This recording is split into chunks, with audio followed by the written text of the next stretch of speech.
The Fantastic Four: First Steps. This is my spoiler review. I do have a spoiler-free review up on my blog, soundedbettermyhead.com, so if you want to check that out before this or whatever, or with this, that's cool. I ended up giving this a 3 out of 5. I thought it was pretty solid. I thought it really captured the Silver Age feel of the Fantastic Four comic books. I think it was a little on the slow side. Wasn't a lot of action, and the action wasn't super memorable that we did have. I think the acting was fantastic, no pun intended, by the leads, and I thought they all had great chemistry with each other. Especially, you're basically just getting introduced to these characters, and I think pretty quickly you feel this family and friend connection between them. Just like I said, again, a lot of just very subtle facial acting by everybody involved that you immediately say, okay, these guys are they know each other well, and like Sue announcing her pregnancy, just everybody's reaction to it, you feel like, yes, you feel the joy of these people you just met, realizing something real special is about to happen. Plot wise, I know they said they weren't going to do the origin of the team, but they basically do recap the origin, and we do see some clips of their launch into space and when they first come back to Earth. It's a weird thing that I know John Malkovich was supposed to be in the movie, and apparently he was playing the Red Ghost, and all his scenes got cut, but he's in the first trailer. It does kind of feel like there was an action sequence to start off the film involving him, and for whatever reason they cut it, and instead they just kind of use snippets of that and a few other things to just give a recap like the Fantastic Four to that point. So I think they're trying to have their cake and eat it too. You do get a little taste of action in the beginning and seeing what they can do, but you don't get that full-on action scene I think I kind of wanted the film to start with, because I think maybe that's what's expected.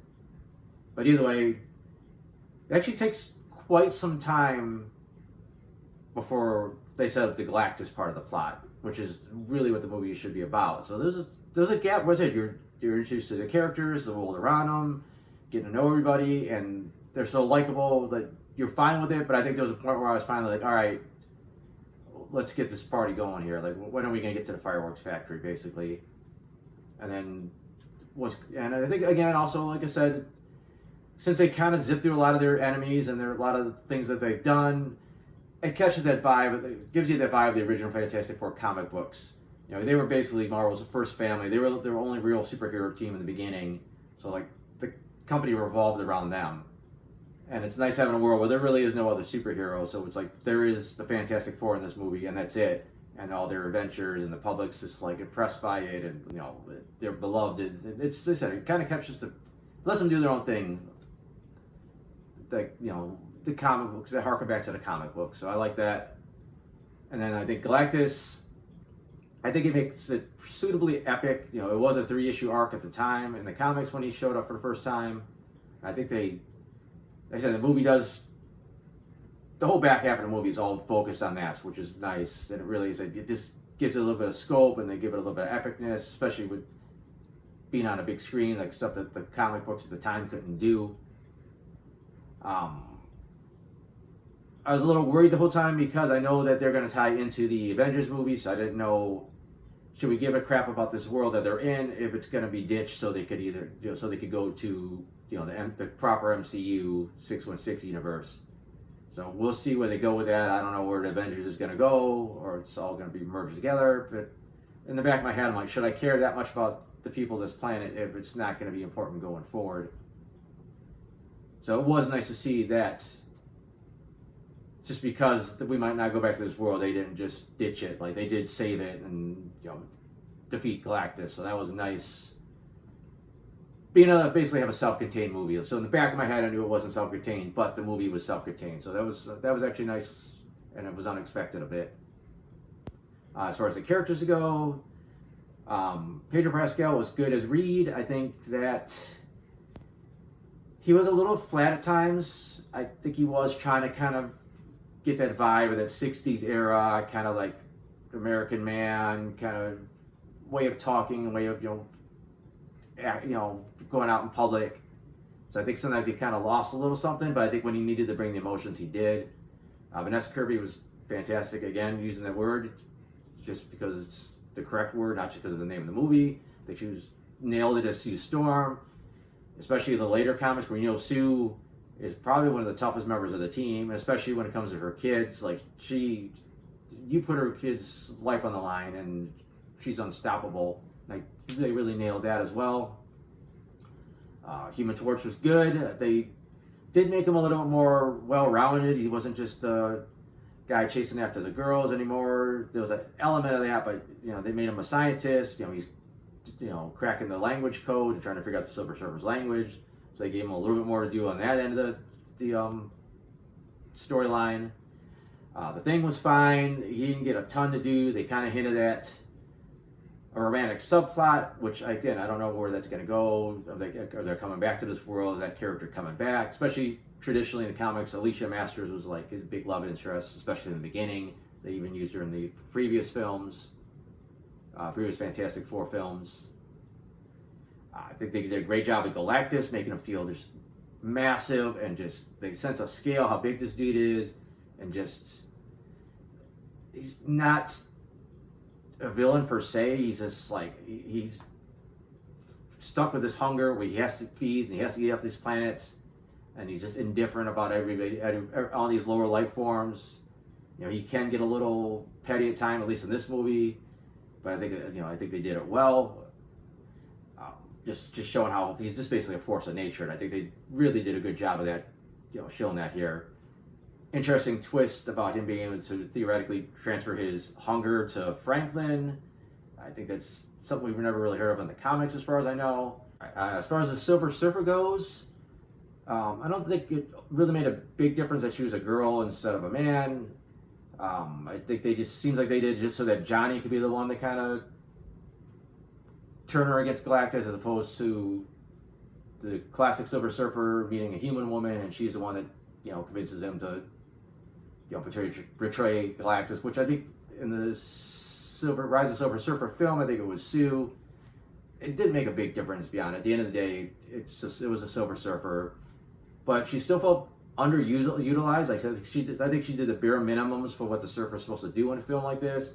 She shows up, she marks the Earth as for death. She basically ends up betraying Galactus. There's not much more to it, as opposed to, I think, the Rise of Silver Surfer. I think they gave a lot more for the Surfer to do. I mean, there was a whole plot where he lost his powers and Doom stole his powers and all that stuff, but I think he felt like a little bit more of a fleshed out character as opposed to this new Silver Surfer. The overall look of the film, I dug the aesthetic. It was supposed to be like this retro future kind of 60s look. I think it made it look kind of distinct. There was a weird filter they used on the camera that I think kind of lent it to that as well. It kind of fed into that, that look. I like the look of the tech. I thought Herbie looked pretty cool, and just like high tech and low tech at the same time is a lot of what you got in there. The Fantastic Car is pretty cool.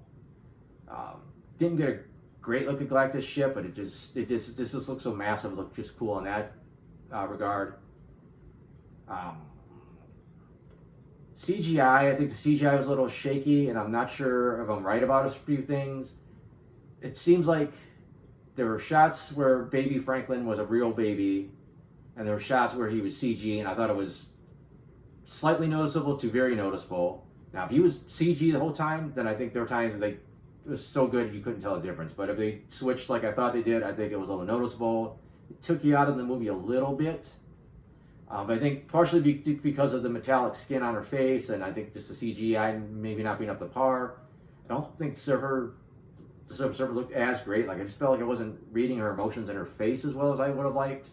Again, maybe they're going too realistic with the reflective surface, and you just couldn't do it.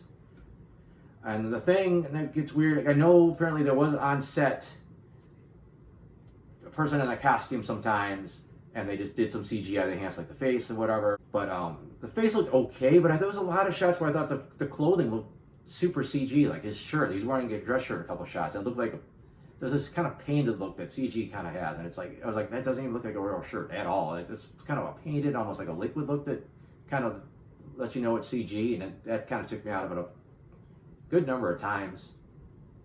And as far as, like I kind of hinted earlier, as far as the action goes, it was decent, but there wasn't anything like super memorable. Like I don't think Reed ever like took his powers to like this like holy crap, that's awesome. Like people always point out how the Incredibles movies did his powers better than he did, and I think that's still true. Human Torch was just a Human Torch. There's not a ton you could really do with him. He had a couple cool moments. Same thing for the Thing.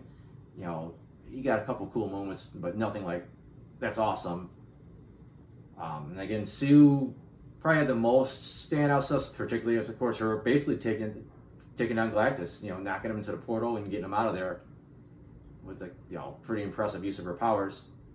Didn't do much with her invisibility as much. I mean, there's some interesting stuff where they made the ship invisible. That was got some pretty weird sci-fi stuff going on with the wormholes and black holes and all that stuff, and time dilation, which is a Fantastic Four film, and the sci-fi elements are there, especially how often they go into space in the books. I thought that was a cool little sequence.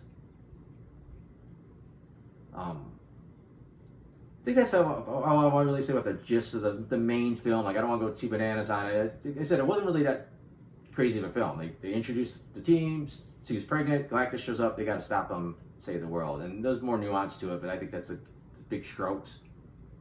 As far as the post-credit scenes, the very very end post-credit scenes is silly. It's just the intro to the in-universe Fantastic Four cartoon, which is really not worth sticking around for unless you just like to be a completionist and say that you saw the whole movie.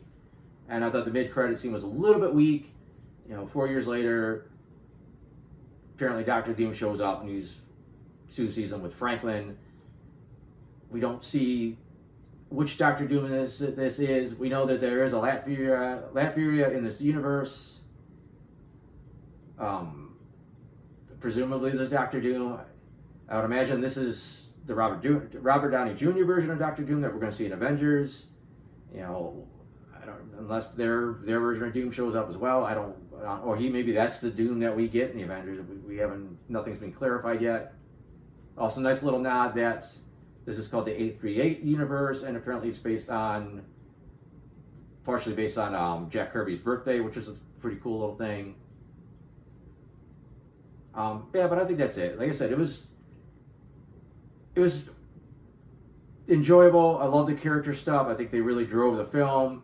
The epicness once Galactus shows up and the Surfer was pretty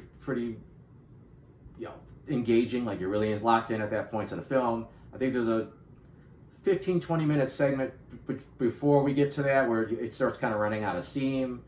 And I said there was some cool stuff with Galactus. He looked epic. He's tidal waves when he's coming to shore, but the team action just never really